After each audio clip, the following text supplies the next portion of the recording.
buenos días a todas, a todos. Hoy es 29 de mayo del año 2024. Esta es la sección ¿Quiénes quieren las mentiras de la semana? Y justamente vamos a tocar el tema del que hablaba el presidente, pero antes les vamos a presentar una nota falsa del Reforma, porque ya sabemos que este diario está en campaña permanente contra la Comisión Federal de Electricidad. El pasado 27 de mayo, el diario Reforma publicó en primera plana una nota titulada "Subejerce la Comisión Federal de Electricidad, inversión en obra". En esta nota se asegura que en mayo, esto dice, voy a citar al diario Reforma, se han registrado una serie de apagones atribuibles a bajos márgenes de reserva, los cuales están directamente relacionados con infraestructura limitada. Pero no es cierto lo que afirma Reforma ni su experto entrevistado, que hay que decir que la fuente de Reforma es México Evalúa.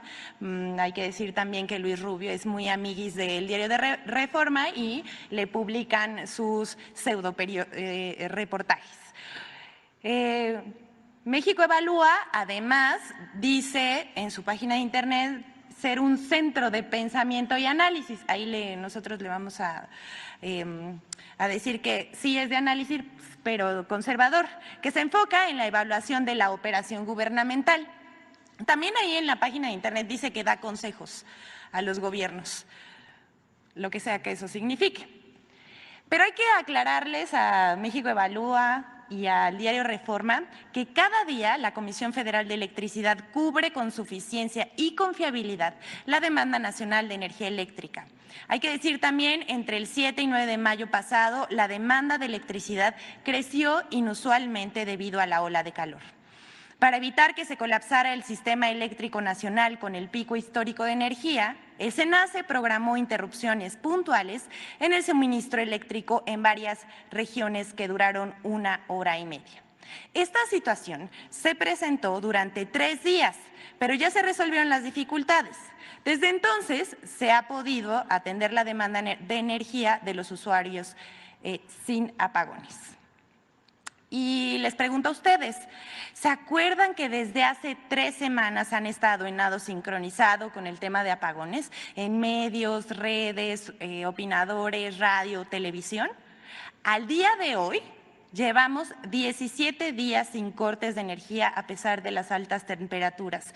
Pero esa realidad no será reconocida por los medios que están en plena campaña para desprestigiar la administración del presidente Andrés Manuel López Obrador. También decir, la Comisión Federal de Electricidad y el Centro Nacional de Control de Energía han señalado que no se han presentado restricciones en el suministro de energía eléctrica desde el 9 de mayo. Las posteriores alertas operativas emitidas por el SENACE se trataron de preventivas. Eso no quiere decir que haya cortes de energía. Por otro lado, según México Evalúa, voy a citar de nuevo, la inversión total de la Comisión Federal de Electricidad ha sido de los peores en los últimos sexenios, lo cual es totalmente contradictorio con estas ambiciones de convertir a la empresa pública en el principal productor de electricidad de México. Pero esta información es absolutamente falsa. En 2023 se concluyeron 5 proyectos de transmisión que representan 321 millones de pesos y continuó la construcción y ejecución de 26 obras que aplican inversiones por 14.500 millones de pesos. En materia de distribución fueron concluidos 17 proyectos de 1.133 millones de pesos. Además, se avanzó en la construcción de 42 proyectos más que contemplan inversiones por más de 4.700 millones de pesos. Solo hacerles un recordatorio que en esta administración la Comisión Federal de Electricidad ha hecho una inversión histórica de casi 20 millones de dólares para proyectos de generación y transmisión de electricidad. Aquí vemos en la pantalla ¿en qué se han invertido? Bueno, son 22 proyectos de energías limpias, 13 proyectos de gas y 66 proyectos de transmisión. Pero eso no es todo. Vamos a comparar con los sexenios de Fox, Calderón y Enrique Peña Nieto la inversión. Como ustedes están viendo, es por mucho superior a los anteriores sexenios. Pero hasta aquí esta información Ya sabemos que Reforma un día sí y otro también miente, y uno de sus tópicos favoritos para mentir son las empresas públicas y la Comisión Federal de Electricidad. Pero a propósito de lo que decía el presidente Andrés Manuel López Obrador hace un momento sobre esta campaña que hubo durante estos 4 meses, vamos a presentarles cómo medios internacionales le entraron a la guerra sucia en contra del gobierno del presidente López Obrador. Desde el primer mes del año comenzó una campaña sin precedentes. Por un lado, iniciaron esta andanada medios de comunicación internacionales y los nacionales lo replicaron abundantemente. Vimos en medios, radio, televisión, cómo le daban cobertura máxima a este tipo de notas y reportajes que vamos a presentar a continuación. Pero a la par vino la ofensiva digital más grande de la que se tenga registro. Más de 100 hashtags, incluyendo el de hashtag narcopresidente AMLO, y más de 30 millones de mensajes en 4 meses con participación de miles de cuentas falsas, automatizadas, robots y granjas de trolls, los famosos troll center. Al mismo tiempo se dio una ofensiva política de los voceros del conservadurismo en redes, medios y parlamentos para difundir la misma tesis. En esas 3 pistas se ha dado esta batalla política y de comunicación. Todo empezó, vamos hacia atrás, hace 4 meses, cuando se publicaron simultáneamente 3 trabajos periodísticos en medios internacionales que buscaban implicar al presidente Andrés Manuel López Obrador con el narcotráfico. Los 3 trataban sobre el mismo tema, citaban la misma fuente de información, la DEA. Incluso el director de uno de ellos declaró que recibió recomendaciones de agentes de la DEA para publicarlo simultáneamente con los demás. Esto se confirmó en el diario La Jornada, que también dijo que los dos, Tim Golden y Stephen Dudley, se habían puesto de acuerdo para publicar el mismo día. Vamos a decirles cuáles son los reportajes que se publicaron a finales de enero de 2024. Uno, decía yo, escrito por Tim Golden en ProPublica, otro por Anabel Hernández en la Deutsche Welle, es un medio público alemán, y Stephen Dudley en Inside Crime. Todos mencionan, sin presentar pruebas, que en la campaña de 2006 Andrés Manuel López Obrador recibió dinero del cártel de Sinaloa. Pero además de ser falso, se trató de un montaje organizado por la DEA. Ninguna de las supuestas revelaciones aportan una sola prueba de que esto ocurrió. Es más, recordemos que en ese tiempo Mike Vigil, ex jefe de operaciones internacionales de la DEA, declaró en entrevistas en diversos medios que cuando leyó el artículo de Tim Golden para ProPublica no había ninguna evidencia de lo que estaban tratando de decir. Es decir, no decían nada, no tenía ninguna prueba y pues esto resultó falso. ¿Ustedes saben cómo se llama esto? 3 reportajes publicados el mismo día. Se llama nado sincronizado, con el que da inicio una de las campañas de mentiras más grandes contra un gobierno progresista. Millones de publicaciones en contra del presidente de México durante meses. Pero esto no paró en enero. El 22 de febrero, The New York Times se sube al tema. La reportera aclara que se trata de una segunda investigación que realizó la DEA en la que busca involucrar al presidente de México con supuestos financiamientos ilícitos que habrían recibido personas cercanas al candidato en las elecciones de 2018. ¿Pero qué creen? No presentó ninguna prueba, ni una sola. Todo resultó falso y fue otro intento para golpear al gobierno de cara al proceso electoral. Pero si ustedes piensan, nada más fueron 4, no paró ahí, porque el 25 de febrero el periódico estadounidense The Wall Street Journal publicó un artículo titulado «La política criminal de México de abrazos no balazos, propaga dolor, asesinato y extorsión», en el que señala: que los arrestos por parte de la Guardia Nacional en México, creada durante el gobierno del presidente Andrés Manuel López Obrador para reemplazar a la Policía Federal, cayeron a 2.800 en 2022 y que en 2018 habrían sido 21.700 según la Agencia Nacional de Estadísticas. A lo que se refiere el diario estadounidense es al INEGI. Pero esto también es falso. Y recordemos que este reportaje, salivando, Claudio X González lo empezó a difundir por doquier, pero es falso. Este diario tergiversó los datos del INEGI, así de tramposos son, pues utiliza una gráfica que no se especifica que el motivo de la detención de personas de 2023 y el diario estadounidense asegura que se trata de detenciones de personas relacionadas con el crimen organizado. En esta administración han sido detenidos más de 86,000 presuntos delincuentes y no, como dice el diario estadounidense. Hasta aquí esto, pero la última andanada de los medios de comunicación internacionales en contra del gobierno mexicano y tratar de generar una percepción de inseguridad y continuar con el ataque de vincular al presidente con grupos de la delincuencia organizada. En mayo eligieron el tema de la seguridad como el tema de ataque. Y para el 20 de mayo, el diario The Financial Times publicó un artículo en el que expertos en seguridad,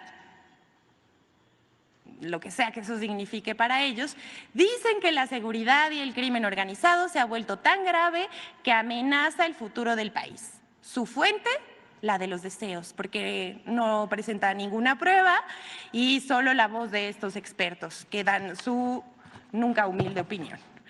2 días más tarde, el 22 de mayo, el periódico The Economist también se unió al golpe blando, porque sí, es un golpe blando, encabezado por medios de comunicación y publicó otro reportaje diciendo exactamente lo mismo, que en el proceso electoral hay grupos de la delincuencia organizada mostrando poder, pero tampoco evoca la fuente. El 25 de mayo, The New York Times publicó engañosamente, un reportaje con una pregunta. Esto, vámonos un poquito más atrás, ¿se acuerdan ustedes cómo está cabeceado el artículo de Tim Golden? Con una pregunta para engañar a los lectores. Entonces, ellos dicen, ¿por qué tantos candidatos a las elecciones mexicanas son asesinados? Eso es lo que dicen. Aunque los procesos electorales de 2006 y 2012 fueron los más violentos de tiempos recientes, algo que los medios de comunicación omiten para presentar a los comicios actuales como los más violentos, todo para generar una imagen de miedo y violencia. Hemos visto cómo medios internacionales le entraron a la campaña contra el gobierno de México, al que culpan de absolutamente todo. Han buscado influir en la opinión pública en México y en las elecciones que se llevarán a cabo el domingo próximo, 2 de junio. Al parecer, no han tenido mucho éxito, pero también queremos recordarles, esto lo hicieron a costa de su prestigio y de su credibilidad. Hasta aquí este recuento de los medios internacionales que se subieron a la campaña de mentiras en contra del gobierno de México encabezado por el presidente Andrés Manuel López Obrador, pero no para ahí, porque vamos también a hacer un recuento de la ofensiva digital. Esta también es la campaña de mentiras en redes sociales más grande del mundo en contra del presidente Andrés Manuel López Obrador. Durante más de 17 semanas ha durado la campaña atacando al presidente Andrés Manuel López Obrador y al gobierno de la Cuarta Transformación.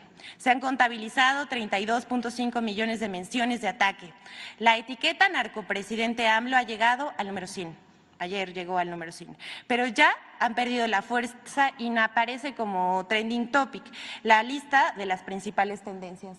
Aquí está, 32.5 millones, solamente, hay que decirlo, de la etiqueta #narcopresidente, porque también recordemos que hay muchas más etiquetas que intentan posicionarse como trending topic en Twitter, bueno, ahora X, Ahí están las etiquetas, por favor, me las pasan. Estas son más etiquetas que se presentan en la red social X, son 32.5 millones de menciones solamente de narcopresidente AMLO. Y si me pasan, por favor, la siguiente, en donde podemos ver la línea del tiempo de cómo se ha comportado este hashtag. Otra, por favor. La siguiente. Ahí está. Febrero, marzo, abril. Ven cuántas etiquetas posicionaban, digamos, cada día, y que ahorita pues ya se desinflaron, aunque le han invertido, ya saben, muchísimo dinero. Vamos a recordarles, más de 95% de las cuentas participantes han sido cuentas tipo bot o bien cuentas automatizadas que replican mensajes pagados por instrucción. Y más de la mitad son del extranjero, sobre todo de Argentina, Colombia, España y Estados Unidos. Recordemos también que han presentado estos hashtags equivocándose con errores de dedo o errores ortográficos que evidencian la existencia de un troll center. De entre las pocas cuentas participantes que no son bots, se detectaron organizaciones y figuras conocidas de la oposición que sirven para inflar tendencias. Denis Smith, Lili Telles, que se peleó por semanas con una playera, Fernando Belauzarán, Chumel Torres, Carlos Torres, Van Pipe, Ricardo Alemán, Carlos Loret de Mola, Emilio Álvarez y Casa, que también se peleó con una playera durante semanas, y que es uno de los que más tempranito se levantaba para tuitear en contra del presidente. El expresidente Vicente Fox, la Sociedad Civil MX de Claudio X González, entre otros. Esta es la crónica fallida que ha costado millones de dólares y no ha logrado ni conmover ni convencer a nadie. El prestigio y el apoyo del presidente es alto. Y para muestra un botón, vamos a presentarles la encuesta del Heraldo sobre la aprobación del presidente. Miren, a pesar de los ataques, las campañas de mentiras, el presidente Andrés Manuel López Obrador mantiene un apoyo alto de los ciudadanos, según la encuesta Covarrubias. Tiene, ahí nomás, 69% de aprobación. Se los dejamos para que ya no gasten su dinero a lo loco, no vale la pena, nadie les hace caso. Lo que sí hay que evidenciarlo e informarse que esto es lo que está ocurriendo y esto es lo que hace la oposición en nuestro país. Ahora, mientras todo esto está ocurriendo, algunos profetas de la oposición, miren, están bien enojados que hasta parece que echan espuma por la boca, ya que se han dado cuenta de la situación de nuestro país. Vamos a mostrarles un ejemplo. Vamos a ver a Héctor Aguilar Camín. Nada más lo voy a dejar ahí, vas a verlo.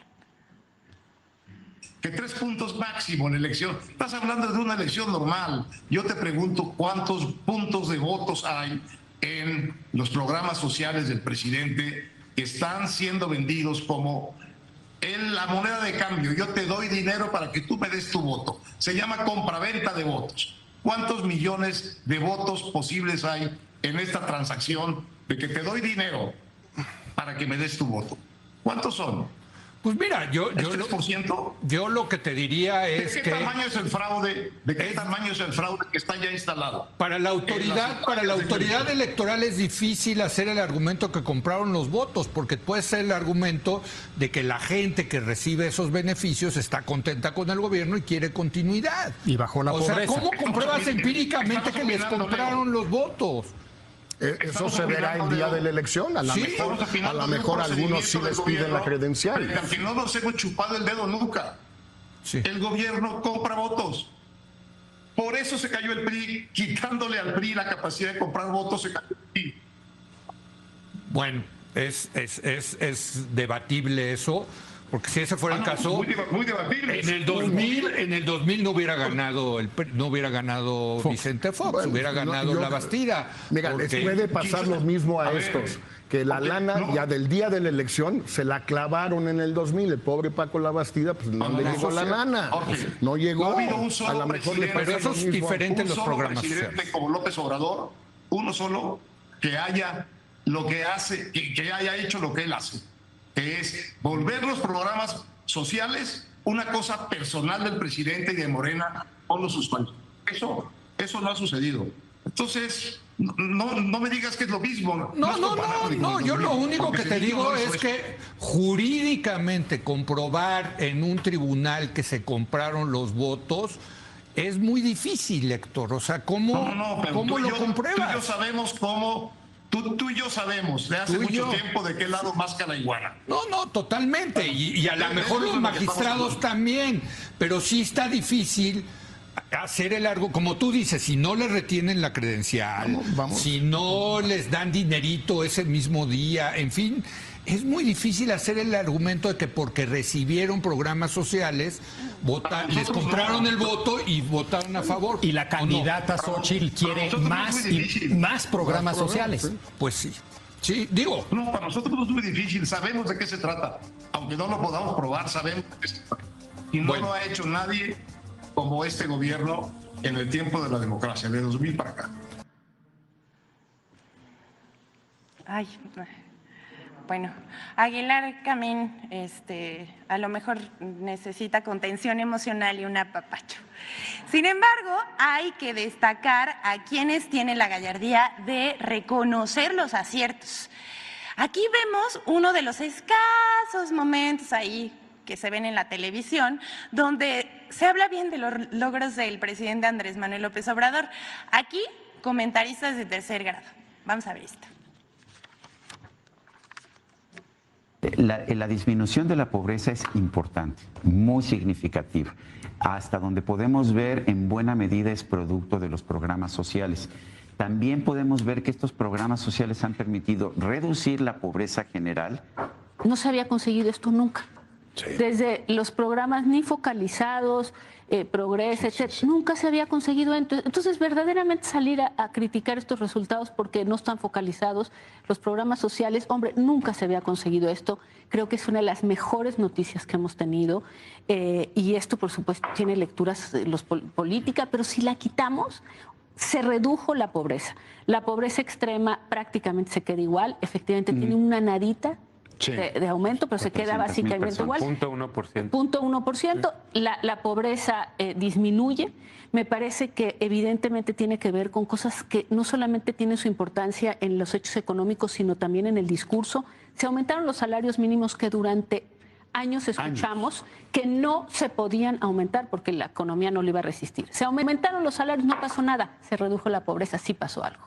Entonces, sí es muy importante porque yo recuerdo cuántos especialistas me decían, es imposible, además nadie gana el salario mínimo. El efecto Faro. Bueno, entonces los salarios mínimos se aumentaron, los programas sociales se aumentaron y además tenemos el tema de las remesas. Todo esto es una cosa que ha producido una disminución de la pobreza, me parece fundamental, una disminución de la desigualdad, que también me parece importante. Y esto me parece un extraordinario logro. Que eso se logró gracias a algunas políticas públicas del gobierno de López Obrador. Porque las remesas no es una política pública. No, obviamente no. Eso no. ¿Cuáles son? El aumento al salario mínimo, el outsourcing, la reforma al outsourcing. La política laboral. Y en el términos de programas sociales, en particular el programa de las pensiones a adultos mayores. Nos han enseñado que con políticas públicas que los neoliberales consideraban que no iban a funcionar, sí funcionaron para la pobreza. Qué bueno, qué bueno. Y hay que reconocer cuando un gobierno tiene un logro. Yo no tengo empacho en decirlo, los felicito, la verdad. Se le están alineando las estrellas económicas al presidente completamente en un momento clave como es el de la sucesión. El cierre, ¿no?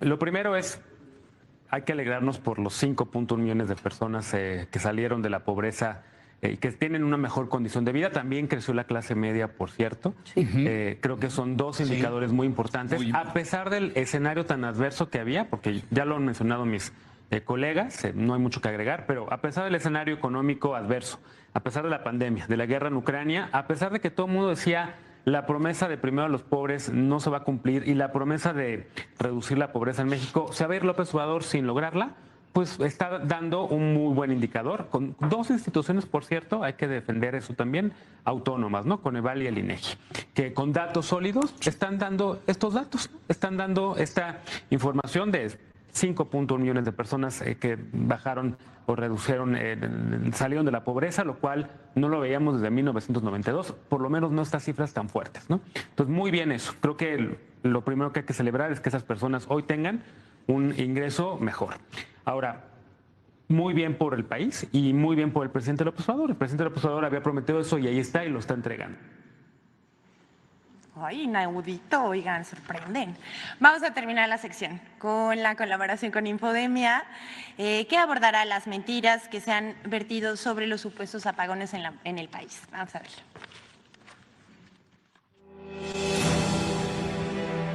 Organizaciones empresariales, comentaristas y medios de información lanzaron una campaña de mentiras contra la Comisión Federal de Electricidad. 1. Falso que la CFE no tiene la capacidad para atender el nearshoring. Hoy es claro que el gobierno no puede atender la demanda de energía eléctrica. Estas nuevas inversiones están demandando energía limpia, suficiente, ¿no? Necesitan electricidad.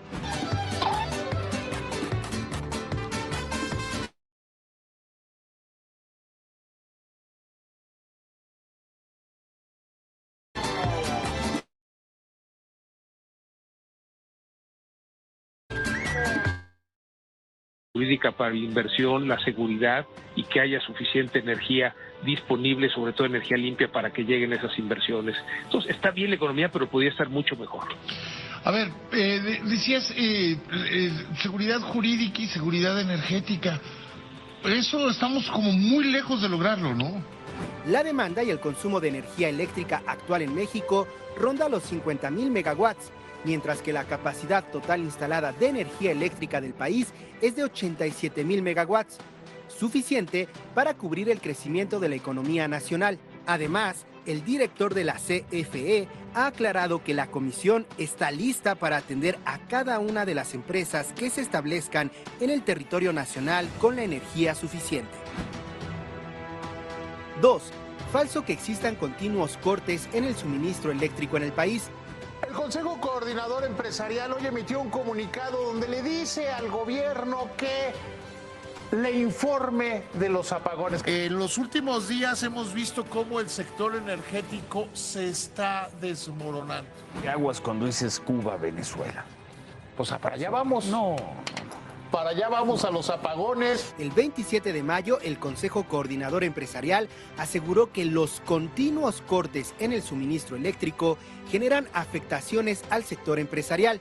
Sin embargo, tanto la CFE como el SENACE han reiterado en diversas ocasiones que no se han presentado cortes en el suministro de energía eléctrica en el país desde el 9 de mayo. Las posteriores alertas operativas emitidas por el SENACE se trataron de medidas preventivas y no de alertas de posibles apagones, como informaron erróneamente los medios de comunicación.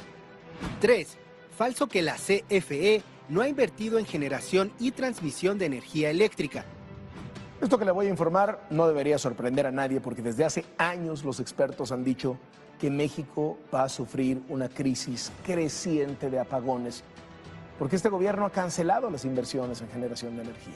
Realmente es la falta de inversión en la infraestructura por parte de la CFE, la priorización de fuentes menos eficientes y menos limpias en la generación de energía, la creación de un ambiente contrario también a la inversión privada. Están detenidos muchísimos permisos, digamos, que podrían haberse otorgado y generar que entre la inversión privada. Lo que es un hecho es que se dejaron de hacer inversiones, Alejandro, y esto va en detrimento de la confianza y de la captación de nuevas inversiones. El problema aquí es que no se ha invertido. Yo doy un dato que mencionas tú, sale en primera plana del Excelsior ayer, de que necesitamos, para poder atender todos estos temas en transmisión y generación, necesitamos más o menos invertir $6,000 millones al año. Durante la presente administración se ha realizado una inversión histórica con $9,171 millones en 35 proyectos de generación, 22 de energías limpias, que incluye el proyecto Puerto Peñasco. También se adquirieron 13 centrales de generación eléctrica por $6,200 millones y se impulsan 60 proyectos de transmisión con $4,600 millones. Infodemia. Es cuanto, señor presidente. Todas y todos un buen día.